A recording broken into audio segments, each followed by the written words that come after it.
হারিকেনের আলোয় পড়াশোনা করে ৪৭তম বিসিএসে পররাষ্ট্র ক্যাডারে প্রথম হয়েছেন তানভীর রহমান। মধ্যবিত্ত পরিবারের সংগ্রাম, অদম্য ইচ্ছাশক্তি আর কঠোর পরিশ্রম কিভাবে বদলে দিতে পারে একজন মানুষের ভাগ্য, সেটিরই উজ্জ্বল দৃষ্টান্ত তানভীর।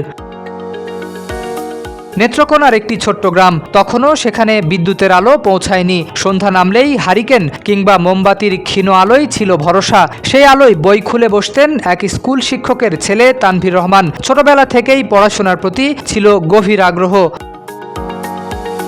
মির্জাপুর ক্যাডেট কলেজ থেকে এসএসসি ও এইচএসসি শেষে ভর্তি হন বাংলাদেশ প্রকৌশল বিশ্ববিদ্যালয় বুয়েটের কম্পিউটার সায়েন্স অ্যান্ড ইঞ্জিনিয়ারিং বিভাগে। ২০২৫ সালে স্নাতক শেষ করে যোগ দেন ব্র্যাক ইউনিভার্সিটির শিক্ষক হিসেবে। শিক্ষকতার দায়িত্ব পালনের পাশাপাশি চলতে থাকে বিসিএস এর প্রস্তুতি। আর প্রথমবার পরীক্ষায় অংশ নিয়েই অর্জন করেন পররাষ্ট্র ক্যাডারে প্রথম হওয়ার বিরল সাফল্য।